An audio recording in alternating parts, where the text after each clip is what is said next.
Well, you have seen multiple things in effective time management so far, but we are not done yet. This experiment, when I have seen for the first time, I was really baffled and I was shocked to what insights it has given me to learn. And I'm here to pass on the same understanding, to pass on the same learnings to you also. This is very, very important to some of us who would always say that, you know what, God gave only 24 hours in a day and probably I need a day of 48 hours. There are so many things in my to-do list and I don't get to finish even 60 to 70% of them. How do I manage all of them, right? This is very, very, very relevant to those who have these questions, right? Now, watch this very carefully. Look at this jar. Let me tell you that this jar resembles to the time frame that we have. You can consider this to be a 24-hour time frame or a week's time frame, a month's time frame, or a lifetime. Yeah, you see this jar? Yes. Now, let me start filling this jar with the items that I have. I'm starting with sand.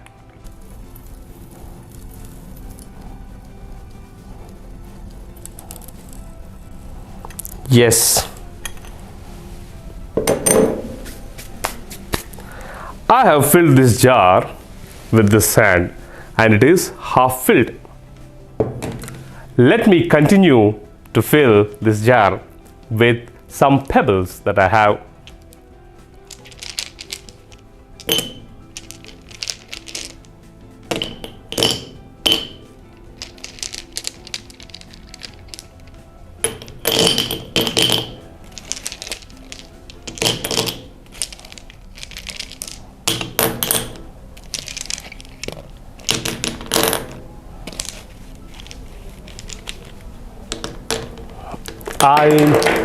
I know the jar is overflowing. Let me still try.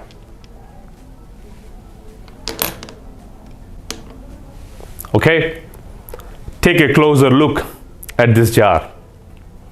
It is half filled with sand and then I have attempted to fill with some pebbles and stones. Probably I will try to push them. No, that's it.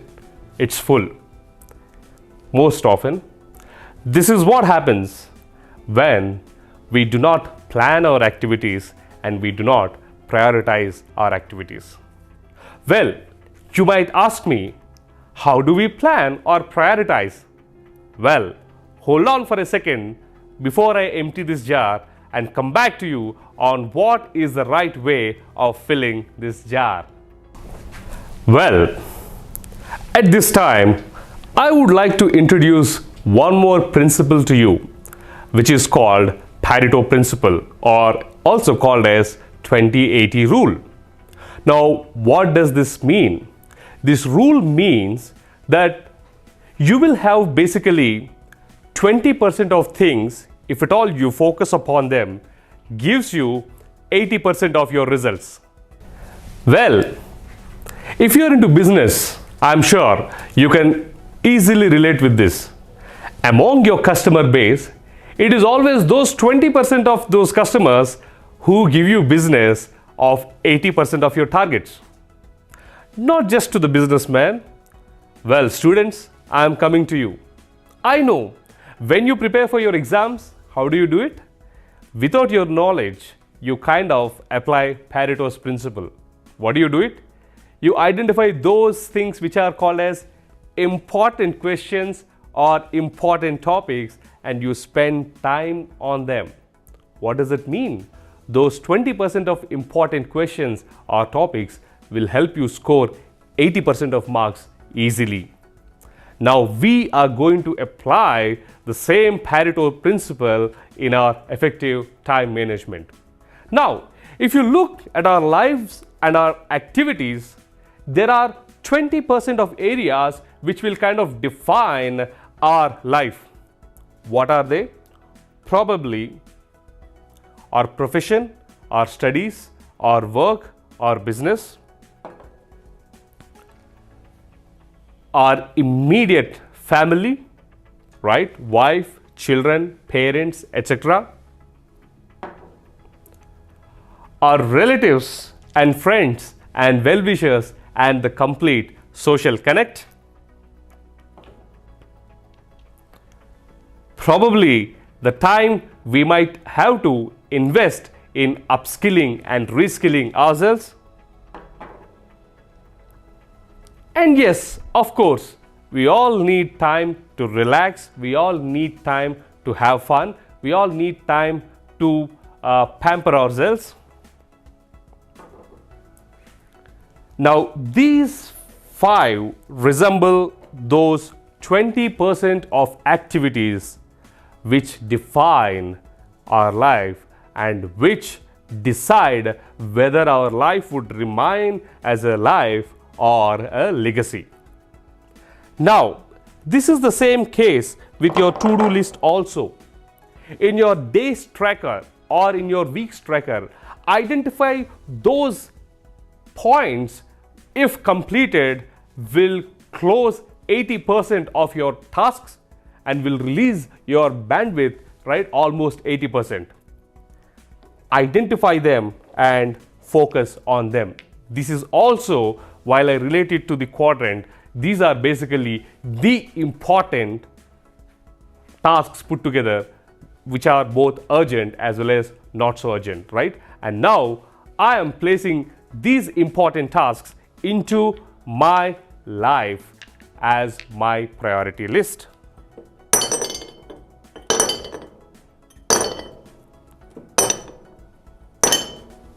Great. So what's in it? Here in it are my studies, my profession, my family, my friends, my relatives, and my hobby, my passion, and everything that I hold dear to myself. And now, there are, of course, other important and urgent, other not so important but urgent activities that are there in our lives, and let me fill my life or jar with these other pebbles.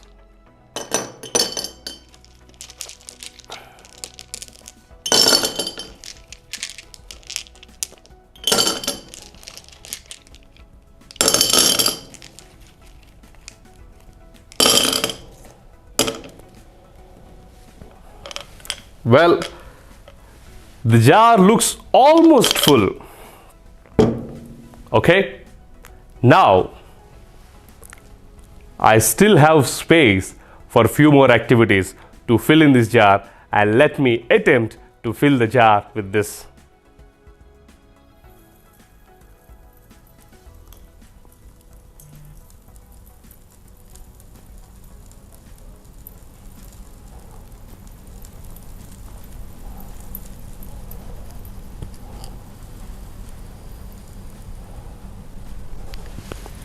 Well,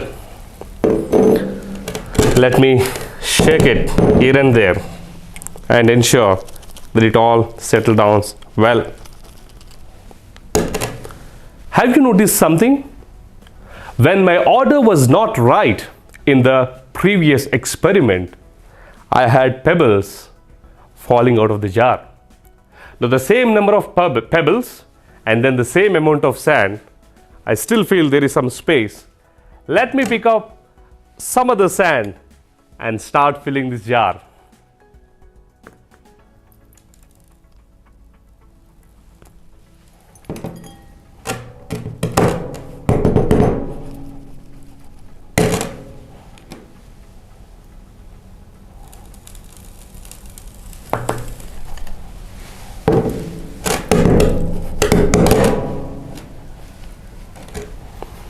Yeah. The jar or our lives seems to be completely filled. Look, I have emptied all the pebbles. I have emptied one full bowl of sand, and I've also taken some sand from the other bowl, and I still see some layer to be accommodated. It is the same jar which we have started with in our first experiment. The number of stones are same, the quantity of sand is also same. But what was the difference? The difference was in the order of accomplishing. The difference was in the prioritization of things. Well, this is very, very true, my friends. Failing to plan is synonymous with planning to fail. If you do not prioritize, if you do not list down the activities, if you do not focus on things that desire and demand your focus, you are left at the mercy of time and tasks, and you will not be able to achieve much. And the life always appears to be overwhelming. But when you prioritize things rightly, and when you focus on things which demand and deserve your focus, this is how fulfilling your life and time looks like. With the same given time, you will be able to accomplish much more.